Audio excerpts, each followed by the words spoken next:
Oh, hey there, and welcome. Ah, rip that off to the Ope Three-Way Pro Wrestling Podcast. Sorry, I'm a little off kilter. It's not the usual.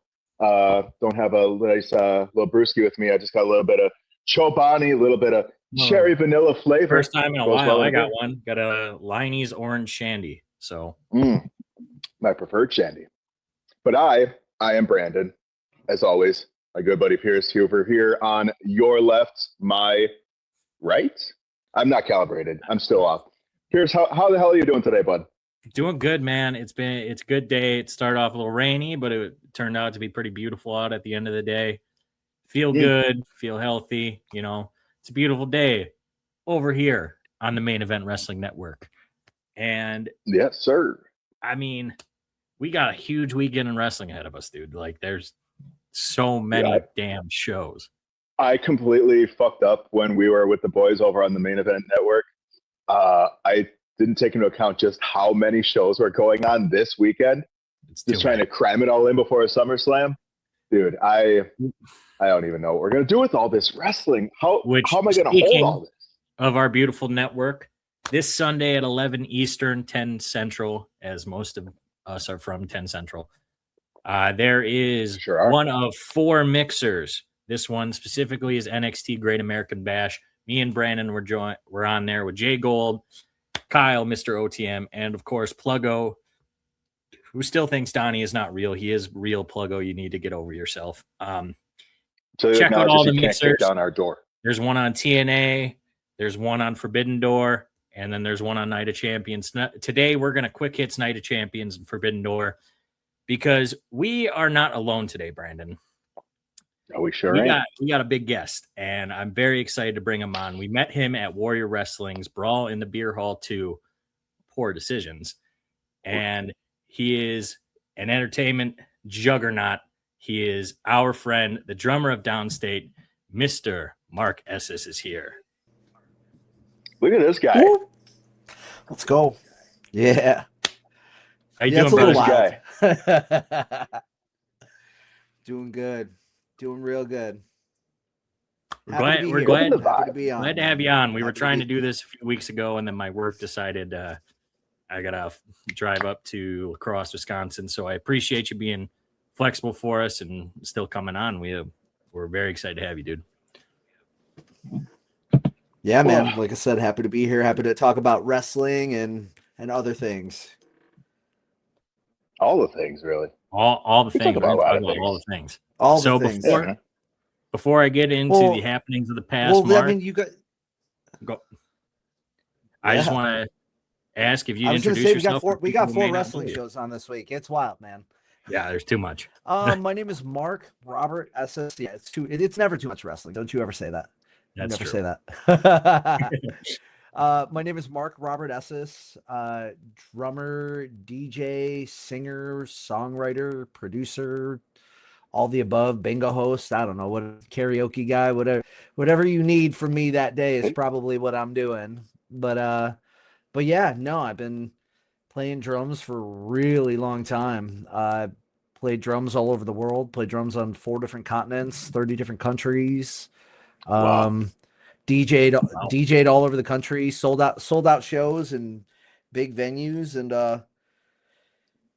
it's wild because, like, as you get older, it becomes you get humbled. It's a humbling experience to, like, do 3 gigs in a row and then be like, throw out my shoulder, threw this out, because, like, I'm dealing with a shoulder injury right now.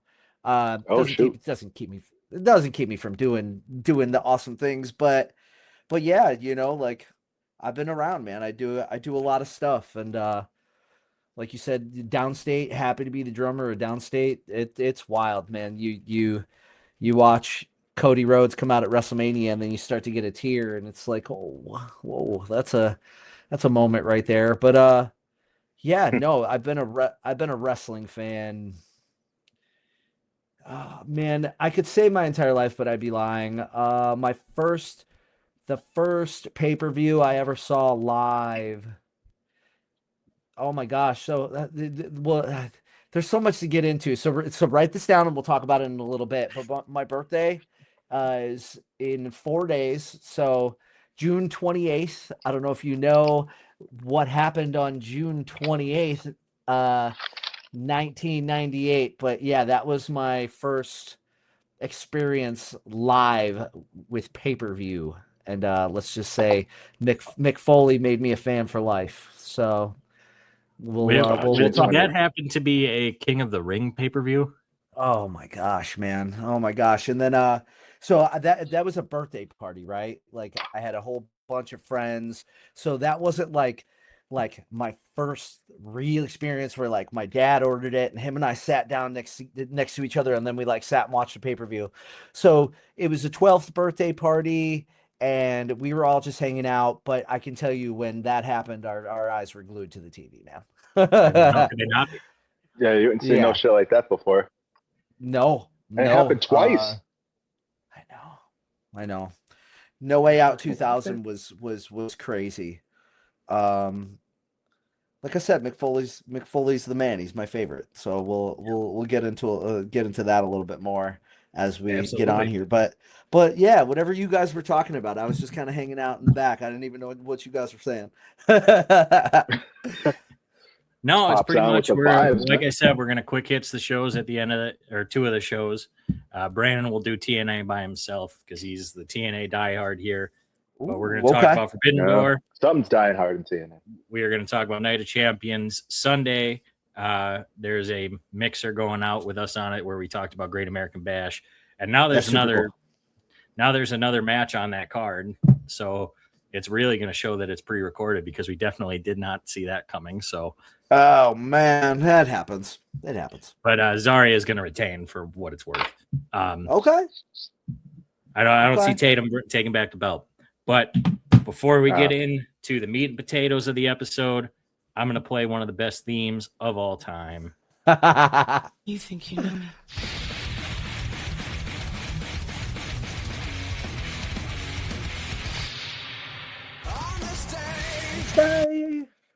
So I got one, Mark. I see clearly that we're going to talk about. One of them we're really going to breeze past. So 2001, King of the Ring. Edge would win the King of the Ring tournament. So apropos that we played the theme. But that's not really what anybody talks about from that pay-per-view. Because later on in the night, there was a match between Kurt Angle and Shane McMahon. And... oh my gosh, the glass panels that were real glass. Oh no. Yeah. I just watched that one on the Bangers channel they got over in the vault there. Man, that shit took me so far back. Kurt with hair was so fucking I remember when I had to get used to him being bald, and that was already over 20 fucking years ago, 25 years ago now. Holy shit.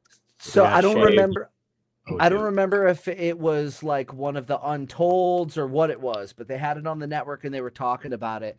And my favorite part is they're on the headset, like, tell him to take it home. Like, no, stop it. No more throwing through the glass. And he's just like, nope, one more. And it's just it's wild to me, the things that happen in real time. Like, where you're like, what do we do here? Like, should we continue this match? Should he get thrown through that glass again since he didn't get successfully thrown through the first time? I don't know. All right, let's try it. Nobody did anything for the love of the game more than Shane McMahon. Dude, the definition of I'm a Shane O'Mac fan. I'm a Shane O'Mac fan. I mean, I don't know if anybody popped harder in 2016 than I did, man. Like that. Oh yeah, dude. Like it was so unexpected. I was just sitting in. Oh, where was I? I think it was in my. I lived in an apartment, 1-bedroom apartment over on the North Shore. I lived, the Chicago area. But I was just sitting there, and I was like, forgive me for this, but I was just like, man, this product sucks right now. Oh, it's tough. It's tough to watch. And then Shane O'Mac's music hit, and I was like, I think I did 6 laps. 7. I don't know, 9. 12, 14 laps. Just as many as you can go.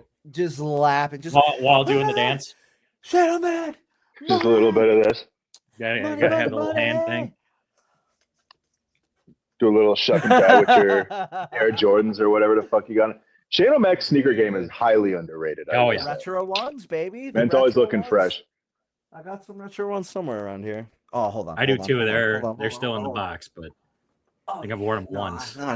You gotta pull them out, baby. You gotta pull them out. There we go. There we go. Slick. There we go. There we go. So fresh, so 6 clean. years later, Vengeance Night of Champions would take place. It's an extremely infamous pay-per-view for things that happen on it and things that happen off of it, and that's all we're going to talk about. And Sure. It is official. Happy birthday, Adam Pearce. Yes, dude. That's your boy. Waukegan boy. Waukegan boy. One of my favorites. It's funny because he loves being from here. He's a Packer fan. But he's a Cubs fan. Well. He's a Cubs fan. I'm a Cubs fan. I'm a White Sox fan, but I'm a Cubs fan. And you know, he knows all the history. Like I love Waukegan. I was born in Waukegan, Illinois. That's basically where I'm from. So It's a sweet area. Dude, yeah, you don't like going to the courthouse, but when you got it, but he talks about his favorite pizza spot, which I love when he talks about where I'm from. It's super cool. So happy birthday, Adam Pearce. You're the man. Yeah, absolutely. We don't want to talk about the Bears. I want to talk about the Bears. Oh, we're ready, baby. Let's go. No, I mean, how much time we got? I'm very excited. I am so excited. I'm very excited. Besides the stadium saga, which it's going to play itself out. I just don't even pay attention. I'm kind of like this, kind of seeing through the bushes, but no, it'll play itself out. Sure. Yeah. Right on. It's going to be a fun season. Oh, good on you. Good on you. This is the way that I'm going to say it. I was still in the womb. Are we allowed to say that? Yeah, I think we're allowed to say. I was still in the womb the last time the Bears won the championship. So they won in February of 86. I was born in June of 86. So this is the year. This is the year. 40 years. 40 years. Let's go. Yeah. Let's go. So it'll be 41. It'll be 41. It'll be 41 because they'll technically win it in 27, February 27. Oh, sure. Counts. I can handle that. 26, 27 season is what it's called. I can handle it. I mean, right on, man. I'm still processing Giannis getting traded. So I'm. Yeah, but Milwaukee got the entire farm though. They got sure did everything and the kitchen sink. They got 2 really good draft picks with insane upside for both of them. Come on, and sometimes you just gotta. It was time to separate. It was. They took swings. They didn't work. Giannis wanted to go. I'm not gonna sit here and say I'm gonna hate him now.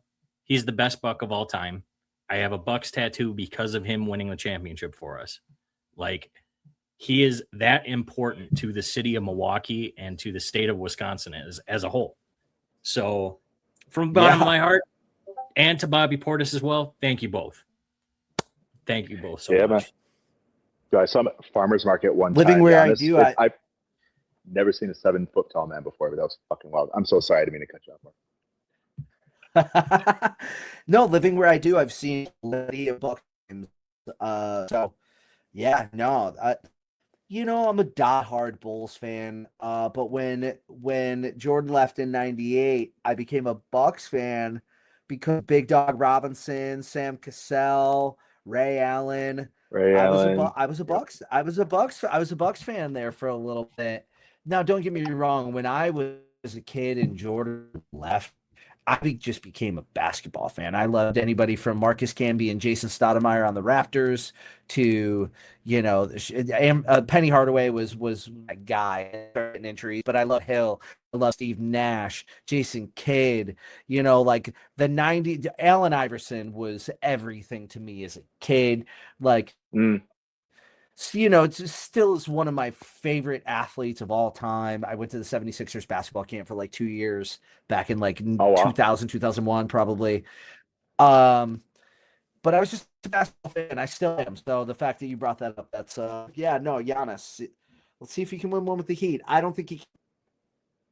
It depends on what they do, because right now they have a loaded front court and nothing else. So like right now, Bucks have won nothing that trade. else, man. They got Bam. They got Bam and Giannis. That's all they got. Hey, second highest scorer of all time in Bam. So I know. Say what you will about So what that. are we talking about? 83 points is still crazy. So what are we talking about when his players got him to the line? Never mind. No. I'm not going to hate on him. 83 points, right? 83 points. 83. It is what it is. Like, you can't hate on that. You can't hate on that. It's the most insane stat that we've seen since Kobe got 81. Yeah. So like, I don't know. But so Mark, you are the drummer of Downstate, rock band that I like quite a lot, and we talked about it last time we saw you when we did that little interview. Which again, thank you for that. That was quite fun, and of course, just meeting you that day was so cool because it didn't even come up that you were in down. That just kind of came up because I was like, there were 2 seats in front of you that were open, and I was like, maybe can me and Brandon slide in there? And you're like, well, I think some more people are coming, and then you and me just got to talking because we were trying to start all the fun chants. There was that man. That Mad Dog and the Beast Man match, and we tried to start a meat chant, and nobody in the brewery cared besides us. But that was a meaty match. That match was wild. That was a great meaty match, man. That got, dude. It got traps. Was there a bear trap in that? Like, not in a bad way. Yeah, I mean, yeah, it was crazy. It's crazy. It was such a fun night of wrestling. Crazy but for sure. When, besides King of the Ring 98, when did you get your start in enjoying wrestling? Like, what was the first real memory you have of being a wrestling fan? Is it King of the Ring 98 or is it something before that? The Highway to Hell. Highway to Hell. Okay. So that would be the Highway to Hell. The Highway to Hell. Hell. 90, would that be 98 or would that be 97? 98. That's 98. The Highway to Hell's 98. That's Taker versus Stone Cold at Madison Square Garden. Right, SummerSlam 98. And then it didn't I think the lead up to that was a little odd because both of them were still kind of face, even though Undertaker was just getting to that point. Yeah. Mm-hmm. It was wild because Triple H and Rock were just coming into their own with that Intercontinental feud, that title feud, where they had the ladder match with. And that's one of the most unique ladder matches of the time. Yep. Because ladder matches at that time were so, like, it was obviously you saw Razor and Shawn, and it was super unique. And those two, instead of doing anything high flying and crazy, they just beat the shit out of each other with the ladders. So it was like it just made beat the crap out of each other, man. It was different. One of the worst intros I've ever seen. Forgive me, but that musical performance wasn't good. But we didn't have like in-ears and stuff back then, man. Like, we didn't have what we have now to be able to do the job the way it needs to get done. Go back and watch that performance when Triple H walks out. Is that the one where they also the DX band also plays the national anthem and it's really, really rough? Or is that at Mania 15? Was that Mania 14? I think that might have been Mania 14 because then they play Shawn Michaels out to the ring. And that was awful too. I'm being mean. I'm being so mean. I'm sorry. I mean, I'm not normal. No, it's fun. We're like fun, man. We're just talking wrestling. I mean, what more can we want? Man, hey, like, no one's gonna, call him up to be, fucking playing like Lollapalooza or anything like that. Yeah, I know. Somebody hits up. I mean, if anything, they probably needed to be bad. Downstage talking shit. Oh, no. I don't know if anybody's saying that. If they are, they're wrong. Speaking of Downstate, I'm kidding. One thing I like about Downstate is that we talked about it when we talked last time, is that it seems like you guys are doing a lot of themes for wrestlers, but you also want to keep that identity as a rock band. So like, oh yeah. The big thing, I know you guys were working on an album last time we talked. Is that still going on? Are you still working on that album right now, or is it? Yes. So we released an EP back in March. a song that I just love is on that EP. There's a few songs that I'm really partial to on that EP, but there's one specifically called "Follow Me." That's a killer track on that one. The EP is called Marcy. You can call it an album, an extended play, whatever you want. LP, I really don't care. But the 8 songs, all of which were written before I was in the band. Okay. So so we've been writing. I don't know. We're up to like I can pull up this work list separately. Give me a second here. Let me pull this up separately. Work list. We're up to like 130 songs. I don't know. We've got so many different ideas of stuff, and we don't have like a box that we put ourselves in. If it sounds good and we like it, we'll write it and we'll play it. And yeah, we are writing a lot right now. Justin is just crushing production right now. So every day there's something new in the inbox that somebody's working on, that somebody's, touched musically. So yeah, super excited for what's to come. Not wrestling related. Yeah, no, we have lots of material that's just stuff that we've written that we want to put out to the world. And yeah. So awesome. I have a question, if I may. So yeah, go ahead. Because I'm a big music guy myself. So like, I mean, the rock genre, I feel like, so I'm really big into like, stuff from like, the 2000s prior. I feel like as time's kind of gone on, the genre's kind of, it's lost a lot of mainstream focus, but you obviously have like a lot of guys, a lot of bands that are extremely passionate about the genre and still perform excellent live shows, still create like killer fucking albums. Are there any like contemporaries in the genre right now, like any bands, artists that you kind of like? I know people probably ask a lot about like influences from like back in the day or whatever, but like, are there any like bands or artists nowadays that you will like bounce ideas off of, like call them up, be like, hey man, like I'm thinking this kind of shit, like maybe like some cross pollination? I don't even know if you want to call it that, but it's so I'll answer this question in a few different ways because I heard a few different questions. I have friends in the industry that I bounce things off of. I don't as much as I would like to, mainly because, how do I put this? We in the band bounce stuff off of each other a lot, right? But when it comes to like other artists, I kind of just want to be friends and like hang out and do the thing and not talk about work as much. Like, one of my best friend, Damon Tate, he's in a band called A Virtue, and they are just crushing right now. And here's what's funny. You said rock has kind of fallen off the mainstream. I'll disagree with you. There's bands like Bring Me the Horizon and Bad Omens and Beartooth and I mean, there's, then you got heavier bands like Parkway Drive and then like Asking Alexandria, Amity Affliction. Like there's lots of heavy bands. I've been to shows in the past few months that are sold out like 3,000-4,000 people. Like rock is not dead right now. It's just, what are people liking? What are people enjoying? And I've noticed scene bands, like they call them scene bands, like pop punk emo meets rock metal, like that's kind of like what Bring Me the Horizon is. Warped Tour bands, right? Yeah. That, like Summer of Loud, Kill Switch Engage was on that. Devil Wears Prada. Motionless in White. Yeah. You get it. Like Motionless does Ria's theme, like right. All those bands are still kind of doing a thing. So rock is not dead. It's just, what bands are people gravitating towards? There's this band called President that's super, super cool that just went out with Bad Omens. And they're crushing it. Sleep Token, the Imagine Dragons of metal.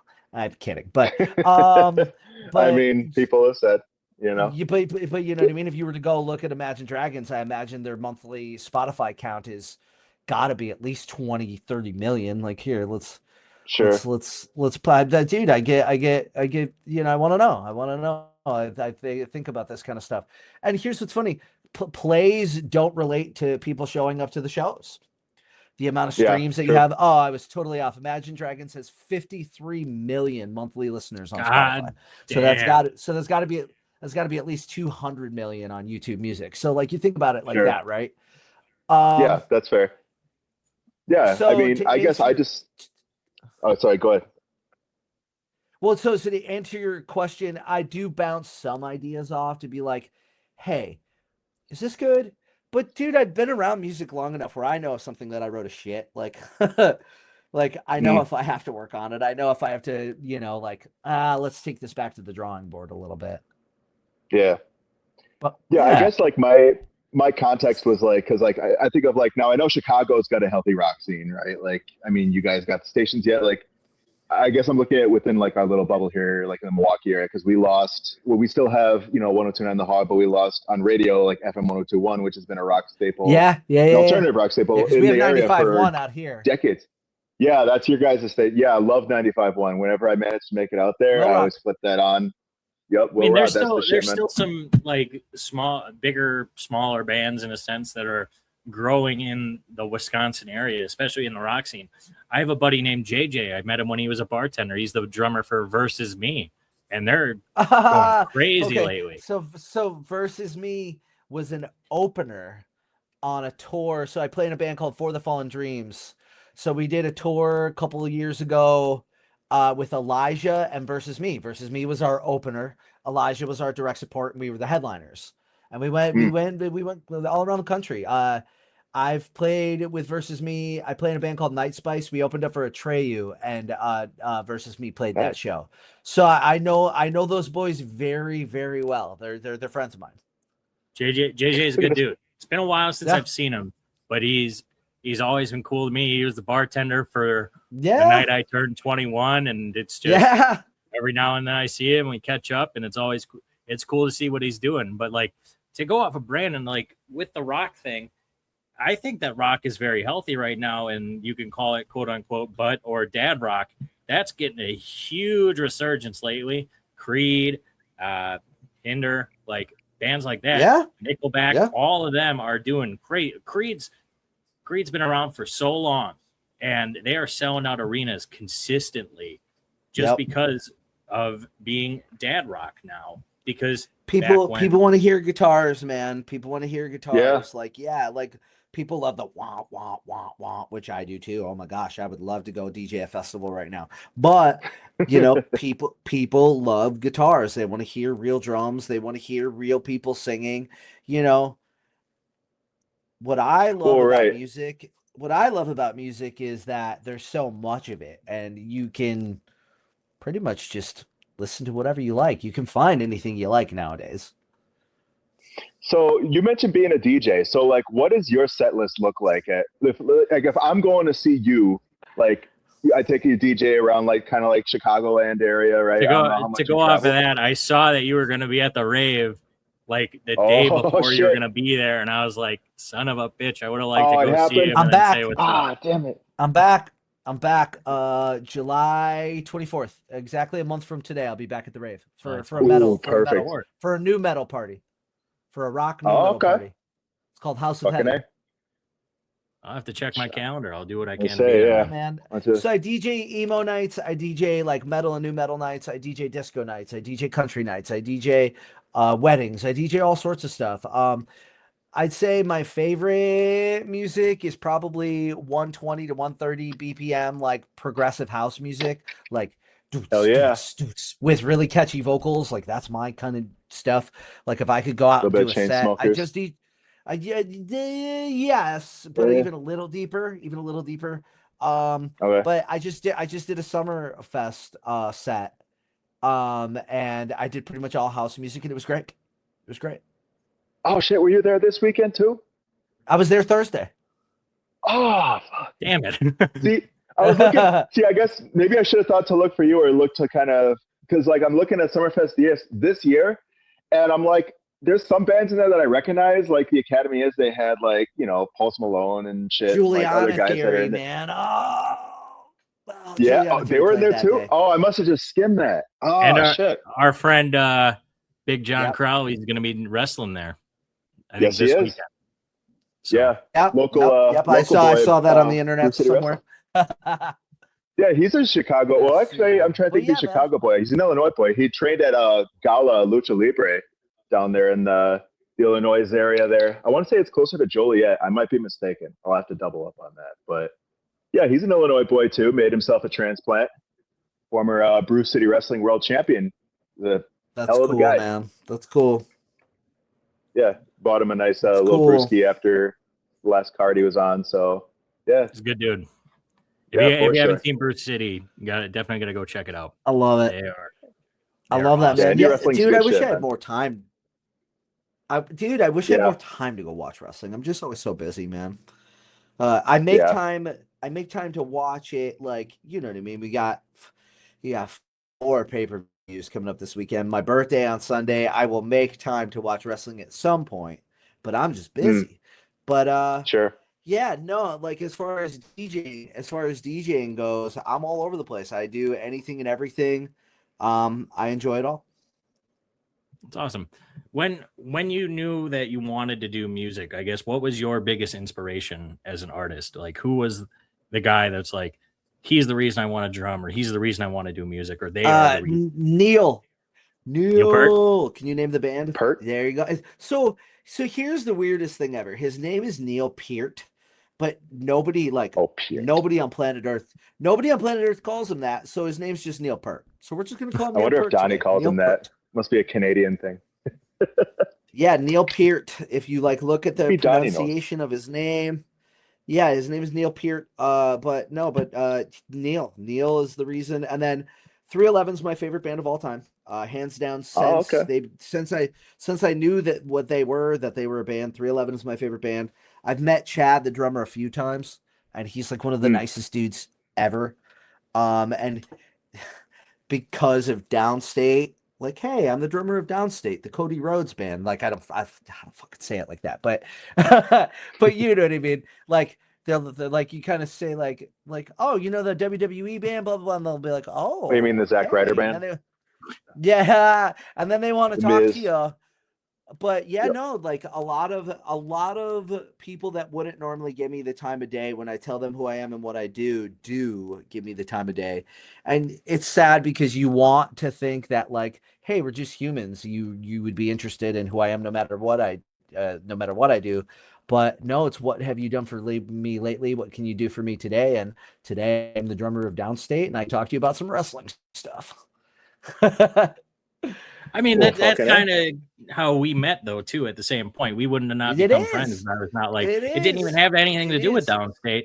You and I, we were at a wrestling show together, and we're like, hey, this guy's cheering. Let's get him to do some cheers with us. And then we got to talking, and now we're here. Like, and they started chirping up Chicago, and then we started talking a bit of shit, you know, like as we do. And one of the coolest things from that night was like when Cardona came out, and then when Frank the Clown came out, and you told us Frank Clown's theme was a Downstate theme. I was like, I did not know that. And you're doing the drumming, your Phantom drumming. It was like, this is fucking so cool. Well, and we've even got a couple more that I can't talk about. We've had a theme on the deck for quite a bit here. That, like, basically I'm just waiting to get unleashed. But yeah, no, like, it's no secret, you know, like, we only have Miz and Cody right now, right? Chelsea is still Downstate fam, you know, like Matt is still Downstate fam. I don't care, like, when he came out and it wasn't the Downstate theme, when he came back to WWE, I was like, my heart broke a little bit because I was like, did they give you a warning so much? But like, I understand why. Cardona gave it. Dude, Cardona's one of the nicest dudes on planet Earth, and he I won't get into specifics, but he gave us more than he needed to in terms of an explanation. Like, because I'm not going to say that he apologized, because that's not fair, right? Like, because there's nothing to apologize for here. It just kind of is what it is. Business is business. But no, he gave us more than he needed to. He gave us a warning.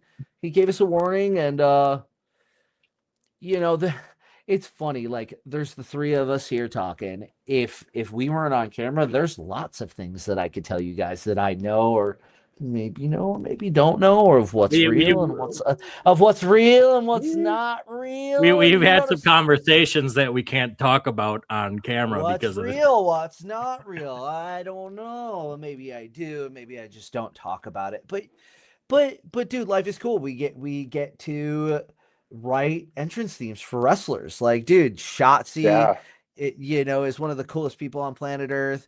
Like Indy's one of the coolest people on planet Earth. We've dude, Reese, Jason Ayer's son, man. Like, that's a baller right there, dude. If you're not paying attention to Reese, if you're not paying attention to that dude, he was the WrestleMania king. He was the WrestleMania Indie king this year. He had more events outside of WrestleMania at WrestleMania than any indie wrestler out there. He went the speedball route. Dude, and you want a cool theme that we can make exactly what you want, we want to do that for you. So it's plain and simple of it. It's really what it comes down to. Do you have a either favorite we hit you, either we you hit have that you've written, or is it something you can't say yet? No, I do. I have a favorite. I think Tom Pestock's I think Bishop Dyer's Live for Revenge with Matty Heafy from Trivium is one of the coolest entrance themes ever. Oh, that's gnarly. Awesome. I'll have to give that another listen. Here's what's wild. It's one of our least listened to songs. I don't understand it. I don't get it. But Live for Revenge has Matty Heafy from Trivium on it. It rocks, dude. It rocks. We opened up a show opening up for Theory of a Dead Man with it, and it crushed. It crushed, man. It's a cool track. It's a really cool track, but that's probably my favorite of the ones that we've done. Okay. Solid. Yeah, I feel like if you're Pestock, like I feel like Pestock's had I was gonna say with Pestock, I feel like he's had like a string of good luck when it comes to getting really solid themes. So I'm sure he was stoked when he found out you were gonna be cranking something out for him. And I'll say this: things didn't pan out, but LJ from Seven Dust was originally going to be on that track, and that would have been sick. But dude, like, you couldn't have had a better option, like to it was like, oh, LJ is going to do the track, and you're like, oh, and it's like LJ is not going to do the track, and you're like, oh. And you're like, Matty Heafy's going to do the track, and you're like. It's like you're just breathing heavy this whole time. So, yeah. Well, and buddy too. Like Seven Dust is one of those bands that I associate with like early 2000s WWFE thereabout in that time too. Like they were on so many Denial. They got some tracks, man. But yeah, no. I love what we're doing. I love that we create themes for wrestlers, and then I love that we just write music that we like. Super cool. Yeah, it's awesome. When you're doing something with passion, if you're not doing something with passion, you're not doing it right in my eyes. Right? Yeah. It's a big thing why we're doing this, even if it's just more for fun. We're all passionate wrestling. Find something you love and let it consume you. That's a great quote. We're going to clip that, and that'll be on socials. I love that. But so going back to the wrestling side of things, and speaking of wrestling themes, when you were growing up, did you have a favorite? And did that help you musically, or was it just you liked? Was there one specific, or was there multiple that? Break the walls down. No, I don't know, man. There were all so many. There were so many. There were so many cool ones, man. Even dude, hilariously, like, didn't Rob Van Dam used to use Respect by Pantera? Like, there's been so many cool wrestling themes, but as a kid, when you're listening to WWE the Music Volume 2, Volume 3, Volume 4, the anthology. My Time is one of my favorites. I'm sad that doesn't that's just kind of sits in a purgatory of retired music. Yeah, Break the Walls Down, Jericho. Dude, Dude, let's talk about a newer theme that didn't get a lot of love, but I love Rage Against the Machine and Jack Swagger's theme. Dude, you remember that? Check 1, you remember 2. that? Yeah. That one, the check Dude. 1, 2. That popped me. I love Yeah. that theme too because it was perfect. Arguably the best it was part about perfect him, for that character because it was like it was braggadocious, which is how he was, and then he wins the world title, and he just comes out in a suit and isn't doing the push-ups anymore. It's like, what are we doing here? Yeah, on new themes, I thought you were gonna start talking. I thought we were gonna start talking Natty for a second too, because I know when she came back being the low-key legend in WWE, fucking finally. She's on NXT now, but she's killing it down there. But yeah, she came out with like this, like, I knew they weren't going to pay for killing in the name, but like part of me was like in here, like you gave her only how many women's titles in WWE for how long? Like we can shell up a little change to Zach De La Rocha, right? I would think. Yeah, I was fine with it. It's fine. You know, it's not a bad like knockoff, right? Like it's still got the sick like heart riff in the beginning, and then it leads into like a sort of sound alike, and so it's not bad. It still fits. Let's talk about the elephant in the room that I know my band wouldn't want me talking about, but I don't care.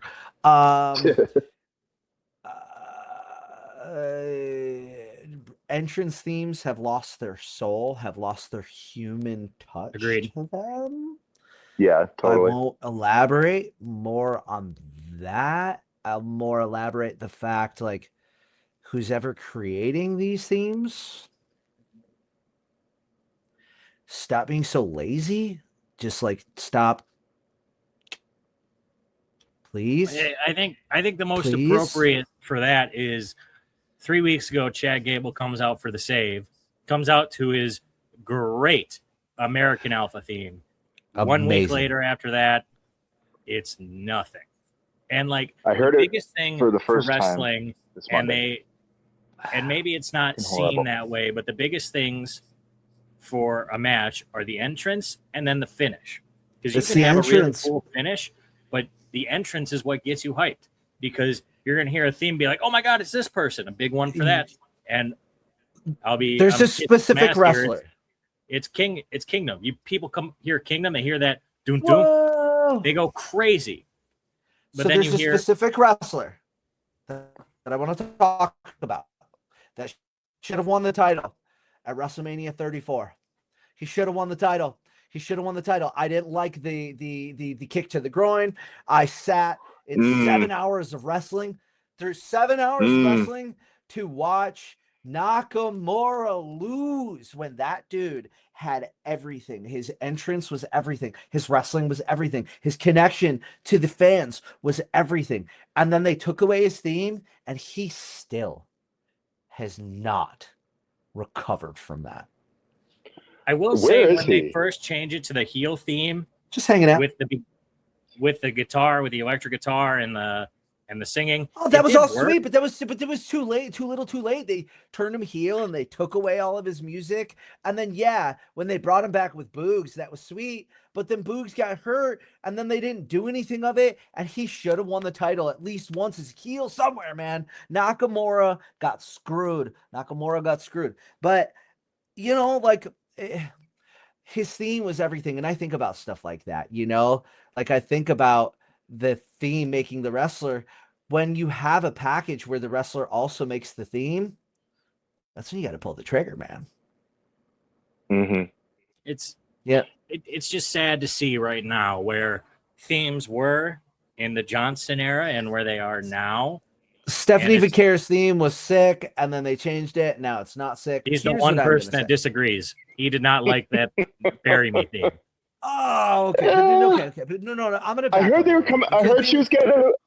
In my defense, I heard she was getting a new theme, and I expected a lot more than what we got. So I will say that her old theme is better than her new theme. However, I feel as though her old theme, in my opinion, left a little bit to be desired, especially for someone who they're pushing as hard and fast as Stephanie Vicare. Like, there's a dissonance between like the music and the character, the aura she's meant to protrude. That's just my opinion, right? Art is subjective.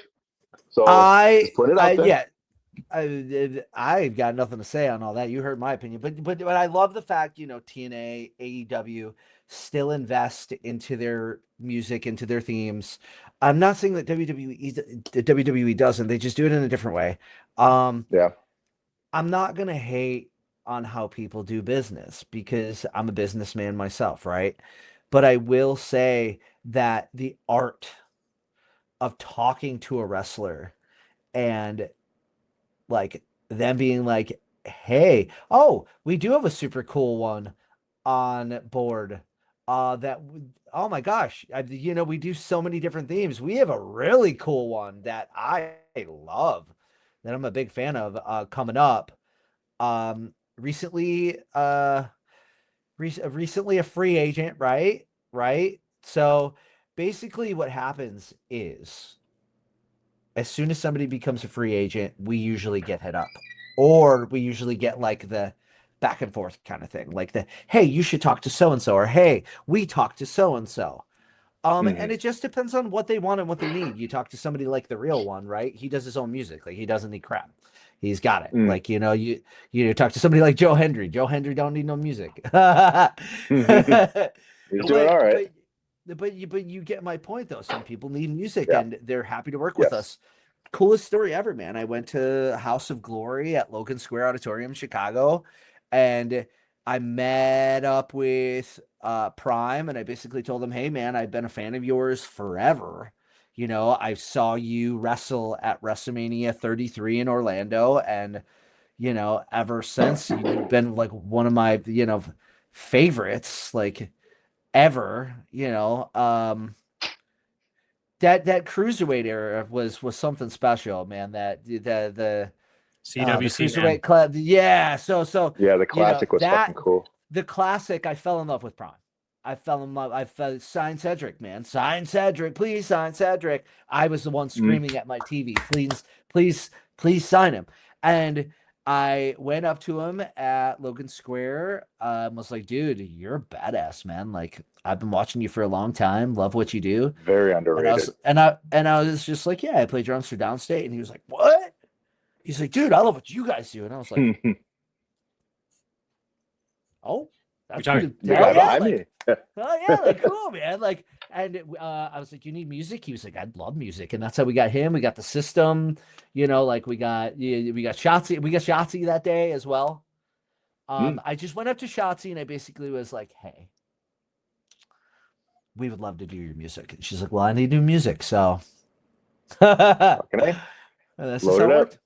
Yeah, simple human connection. That's all it is, man.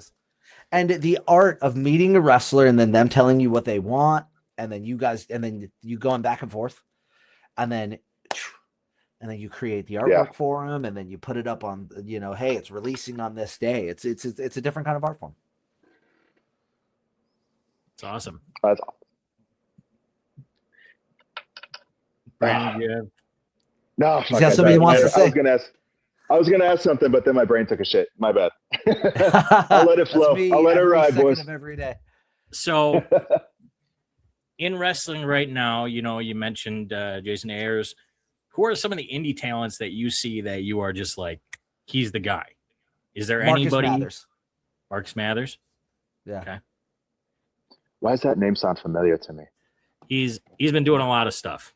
Yeah, I think he. Here, hold on. Let me back up real quick because I got to find out what show this was at because I see too many shows. So Marcus Mathers was on the cruise, and that's where I met him. I met him on the Jericho cruise last year, and I was like, this dude is awesome. And everybody was like, hey, he's WWE ID. Like, he's in the new program. And I was like, oh, okay, cool. Him and Mustafa Ali put on a clinic, one of the best wrestling matches I've ever seen at the Logan Square Auditorium at a House of Glory wrestling event. Marcus Mathers is part of the future. That dude is incredible. Can I ask a question? How is the cruise? Because I don't think it's a recurring thing. I don't think he's doing, unless he's doing another one yearly. I think he's got one this year. We got one coming up in November. It's great. You guys should sign up for it right now. I'll take a look at it. I'm just curious because my cousin's all about because we're in our mid-30s now, so he's getting in this stage of life where he's all about his fucking cruises, and it's great. It's so much he shows fun. me pictures and stuff. I've never been on a cruise myself. I know we're on a massive fucking boat, right? I can't swim, full disclosure. So I'm like, if any little thing goes down and I wind up in the drink, like that's fucking curtains for me. The chance of that happening, buddy, so you'd have a vest by then. We'd already have people. I hope so. Yeah, I've been on 3 cruises. Flares. That's literally nothing to worry about. My parents go on cruises like every couple months. Like, yeah, it's so much fun, and I do want to do a Jericho cruise one day. And like this year, man, November 7th through 11th, get on it. I do have vacation. If I can swing it, because I got. So I think we have a third person, Donnie. He's currently on a bit of a hiatus because he's getting married next month. So okay, congratulations. I'm flying up to Canada for that. So, and then 2 weeks later, driving up to SummerSlam. You heading to SummerSlam this year, Mark? Or I don't know yet. I'm not sure. Still up in the air. It's tough to get. It's like almost impossible to get WWE comps these days. And just unfortunately, like if I was going to do those days, I would also have to get rid of work. So like the thought of not making money and then spending money at the same time. Now, don't get me wrong. If I'm not making money and then not spending money, I will do that. I will do that all day, all the time. Like we got comped for the Fort Wayne main event, Saturday night's main event. Sat right behind production. It was amazing. Like the head of the VP of WWE music helped us out. So it was very nice. Nice. But yeah, getting comps is tough. I don't know if you've heard the wrestlers talk about it. They're not really happy about it either. So it's just one of those things. You'd have to be I more remember Cody talking about it, and because some people will be like, I need 40 tickets, and that's just not feasible. But it's got to be like, you got to have like a minimum. You get like 5. You get 2, and anything more than that, they just charge your card. They literally charge your credit card. That seems 2 seems like, especially if it's somebody like, I won't say who, but I asked. I said, hey, what's it like to get comps these days? And he was just like, he or she was just like, do you have a birth certificate? Do you have a passport? Do you have, 4 forms of ID? Do you have mail with an address on it? He's like, I'm kidding, but I'm not. He, you know what I'm saying. But yeah, no, that's what it's like. That just seems ridiculous. The AEW shows are incredible. Anybody who's trying to see wrestling shows, the indie shows are where it's at these days. So as far as paying for a WWE show, we'll see. I mean, it's hard to pass up free $99 versus when you saying, man. That's what I'm saying. But I agree. Indie is where it's at right now. I go to indie shows all the damn time. I'm a weekend gigger, so doing wrestling shows is tough for me. It's tough. It's super, super tough. Sure. I get that. Yeah. I was gonna say, yeah, like you're getting more bang for your... since they came back at Brawl at the Beer Hall. They're doing stuff everywhere. It seems like they just everywhere. And I was supposed to do one of their events. Now. Yeah, I was supposed to do one of their events, and then I couldn't do it, and they've just been flying since. No, dude, wrestling's in a good spot right now. I dig it. House of Glory, like you said. I go to kind of a local indie, Great Lakes Championship Wrestling. It's probably one of the 2 bigger ones in Wisconsin with ACW. Like I've been pretty blessed to go to those pretty consistently, and I become the MLW shows are great too. I want to go to one of those. Those look like a lot of fun. They're good. They're good. Down in South Kakalaki. We went to an MLW show where the dude jumped off the railing and then the railing partially broke and he almost missed the table. It was crazy. Oh shit. It was crazy. I got to get back into MLW again since I think they just came back on YouTube, did they not? Maybe like about a couple weeks ago. They started a new season or something. Yeah. Yeah. Local shout out to I love Killer local Cross. boy. I love Bishop Dyer. I could smell the pizza. Austin Aries, local Milwaukee fella. Shout out new national open weight champion. There we go. fucking 40. He's like what 46? I didn't know he was like 46, 47 years old. Oh yeah, man. Has been going forever, man.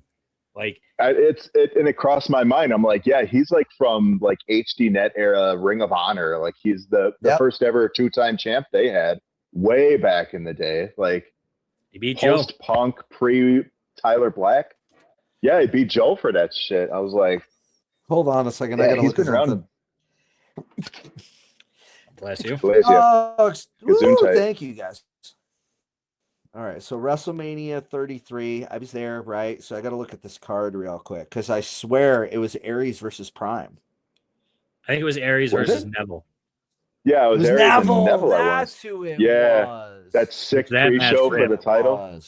That was so fucking. That's how you started Mania. It was the first match on like a 9-hour card. That was wild. Yeah, it was crazy. I mean, we could go on forever about that. That's the one thing I dislike about AEW pay-per-views is that they go on 5+ hours usually, but it's like they've been 5 hours.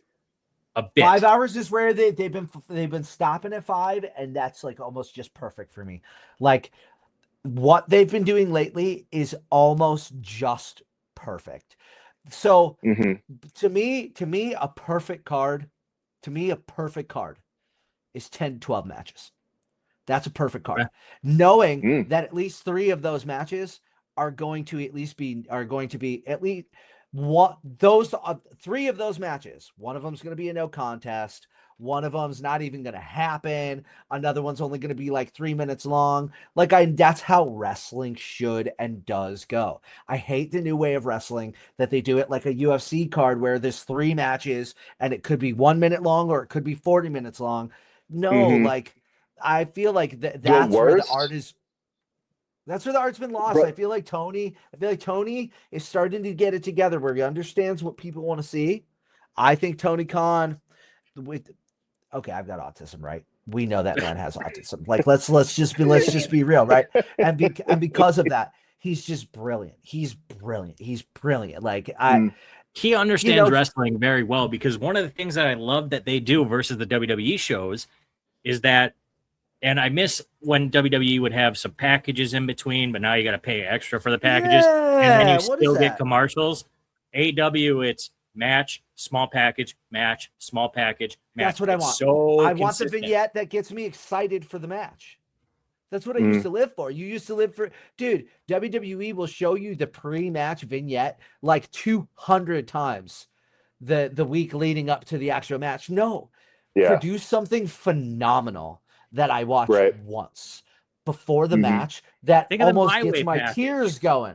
The My Way package. Thank you. You understand. You understand. Think of the you totally understand where I'm coming from. And this is more of a deep cut. Mania 26, they released a package with what is it? Running Up That Hill, a cover of Running Up That Hill for Taker great. And Michaels. It's beautiful. It was great. So that's what I love AEW shows. We took our little man, 7 years old, that basically we took him in a wheelchair. He's got CP, so he walks with like arm crutches. But like he sat up in ADA with us and he had the time of his life, like we were there for most of the show and it wasn't too long. I think a 5-hour wrestling event when you're spending that much money. We went to the AEW Dynamite at the Panther Arena. It was 5 days before All Out, the last All Out in Chicago. Okay. Panther Arena is just as big as the Pfizer damn near, so they're not going to fill it out. The week to week for what it is, whatever. They fill out the stadiums. That's what matters. But that you get about 3,000 to 5,000 for the Dynamites. Right. We got the tickets either the day of or the day before, $60, 5 rows from the front. Best seats I've ever had for a wrestling show for a big wrestling show. And it was so fun. Like it was the episode where Swerve's house got burnt down. And amazing. I'm gonna speak to this too, man. Just before we get too far, before this match gets away, I just watched as you guys were talking. I was watching Dynamite, Swerve Strickland versus Danny Garcia. You talk about the quality of AEW and what they're doing right now. They just put on a free fucking clinic. Danny Garcia looked fucking. Every match is a clinic, dude. Fucking incredible against Swerve, and Swerve's pulling out some great shit. I don't know if I'm gonna get Forbidden Door. I'm on the fence right now. but I'm going to get Forbidden Door. I need to see Kenny Omega versus Zack Sabre Jr. Like, I need to see Swerve. I need to see Swerve. So there's a few matches on there. I got the card right here. I desperately want to see the Dogs versus Cajun Cope. I think that's going to be a great match. Sick. I think the Dogs versus Cajun Cope is going to be great. No, but I want to see the Owen final. Give me the Owen final. That's the match. Well, I'm seeing Shooter Shota Umino versus Pac. Give me that match 5 days out of the week. So you understand, man. We're getting bangers, dude. We're getting bangers.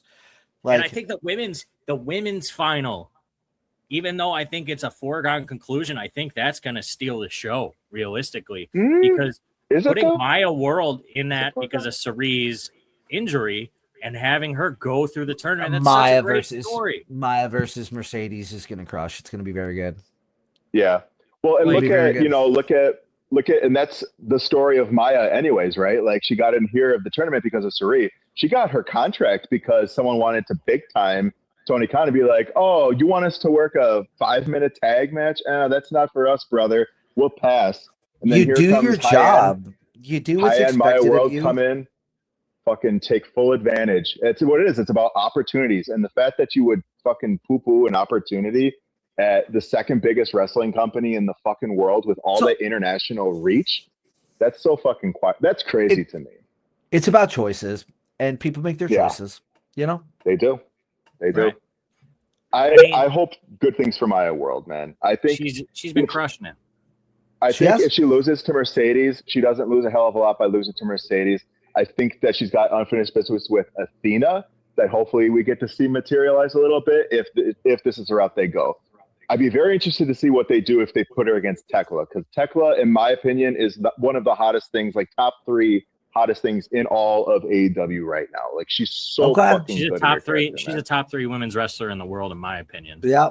The number one women's wrestler in my eyes right now is Io Sky, and to me, she's the greatest wrestler walking the planet. Like she can do no wrong. I think. For the women's scene in AEW, though, it is much hotter than it is in WWE. And we have a Hot Takes Emporium. You should join us for one of those episodes. I think you'd have a lot of fun doing that. Like one of the biggest things I said is that WWE needs to defend their world titles more often. I understand, and that's the UFC thing too. You want to make the things big time, but when it's scripted entertainment, you cannot book it like UFC.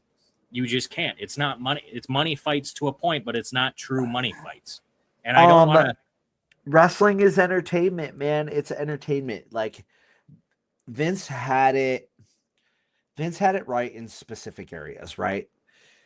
The man, as questionable as some people might be, right? Some people just have an ear for things or an eye for things or a mind for things. They know how things are going to go if they do this or they do that. A specific individual said, I don't want advertising on my mats. A specific individual said, I don't want to basically turn it into, remember Wayne's World? When he's got the Doritos and then he's like that dude, that's what new generation. Thank you. That's what I feel like now, man. That's what I feel like now. I don't mind the things on the mats because that's a very Japan thing. Like it's something. It's less about the mats. It's more about Mexico too. Promoting the product, like the way they tables and ladders annoy the ever loving fuck out of like, Slim Jim does not belong on a table. Slim Jim does not belong on a table. It doesn't. It doesn't. There's a lot of, I think. And I don't know if it's a hot take to say it right now for where I want to consume my wrestling. It's AEW. I'm going to watch WWE. It's got my favorite wrestler of all time in CM Punk, Chicago boy. Like, it's got my favorite wrestler walking the planet in Gunther, even though they're fucking him over right now. Oh, my God. Keep going. But, like, I'm going to watch AEW because, number one, Swerve versus Ospreay is the best final that they can put on. And it's also deeply layered in story. That's the main event anywhere, man. I'm telling you. So I'm really excited for the weekend. Yeah, like I said, it's my birthday this weekend, so it's gonna be a good one. Well, first off, happy birthday, brother. Mark. Appreciate Glad you, boys. we can have you on to join us and have a little birthday celebration for you today to talk wrestling. Should we go over? I mean, we're talking Forbidden Door. Should we go over some more of these matches? Let's give it a little hot shot. Yeah, let's do a little deep dive here. And then any last things we want to go over, let's hit them. All right, so let's hit them. Talked about Cope and Cage and the Dogs. There's a 3-way tag match. The Young Bucks versus El Sky Team, Mystico, Mascara Dorada, and Unbound Co. Shingo Takagi and Titan. That's gonna bang. Titan. Like the whole card's gonna bang, dude. The whole card's gonna bang. Like, what are we looking at here? Like John Moxley with the Bandito. Can I just say Moxley as the Continental Champion has been amazing. He is tailor-made for that belt. Bandito is one of the best wrestlers to ever exist. That dude is just incredible. He is so good. So I'm pulling up. So I'm pulling up a card here. Let's see what we got. Oh, here's Zack Sabre Jr. right now. Sorry, I saw him tonight. How are you feeling about the cage match? Cage match. I think they're doing that because MJF might have a lingering injury. But I think it should be a lot of fun. I think that would have been better if they put it in what's their version of Blood and Guts. Blood and Guts? Put that in Blood and Guts. Why not just put that in Blood and Guts? Well, say that's a team. That's a team venture. No, or is my memory fucky? Do they have a singles? Oh no, it's for the fucking team. Jesus Christ! I literally just watched the fucking promo with MJF and the Don Callis family. They got a new shirt and everything. As you figure. Both men have. I understand putting that in just a basic steel cage because they did that when they did. What was it? Kenny, Will, and then Mark Briscoe versus Callis and the Young Bucks. So it was just a regular cage and still worked. But I feel like Blood and Guts makes sense for that. It's 6-on-6. Like I think that's still going to be a lot of fun. You put literally Mark Briscoe and Darby Allin on the same team in a plunder match. It's going to be insane. Okay, so let's talk real quick. This is a wild card. The three-way tag with the Young Bucks is gonna be crazy. Moxley Bandito is crazy, dude. Shota and Pac crazy. Like Tekla, Starlight Kid, wild. Maya versus Mercedes. I'm telling you right now. I think that Ospreay Swerve is the match of the night. I think that by the end of the night, while Kenny Omega, Zack Sabre Jr. are going to put on a clinic, I think that they're going to go out and do their thing, and then Ospreay and Swerve are going to look at each other and be like, yo, let's go beat that. I fully agree. It's got match of the year written all over it. That's what I'm saying, man. They just had Double or Nothing a month ago, and that was top to bottom, I think their second best ever card they've ever done. Like, they just keep getting better, man. They keep getting better. It's crazy. AEW could not be hotter right now, and it's so fun to see when they're just everything is clicking. Everything is clicking, and it doesn't help that WWE is somewhat in a bit of a slump. Like, and they're relying on Bloodline. They're relying. Cody Rhodes, they're relying on I love Cody. I love Cody. Do something with him. Dude, like he's your golden ticket. Why are you having him win in a cheap way, having him win by a Randy should have beat him at WrestleMania. Like that's first and foremost. Randy, if he wasn't hurt, But even if he was hurt, dude, he can get by. He can get by. And if you're going to have heat, Randy, go 100 days without defense all the time. Gunther should have won the title. Cody, you can't. Well, I do truly believe that if I were booking, there's no way Sami Zayn is walking out of Night of Champions without the title. I would not be shocked if he does. Both of your reactions is why I believe this. Fully. Both of your reactions. You have two different reactions. One of you is like, baby, and the other's like, oh, God. I see the writing on the wall. And I've been saying this since last year. WWE has not taken a big swing in a long time. Take a big swing this weekend and make Sami Zayn the fucking champion. His character right now. Make him the most hated person on planet Earth this weekend. It's one of the most entertaining characters I've ever seen. Make Sami Zayn one of just polarize him. Yeah, the pop. You can't be an underdog forever.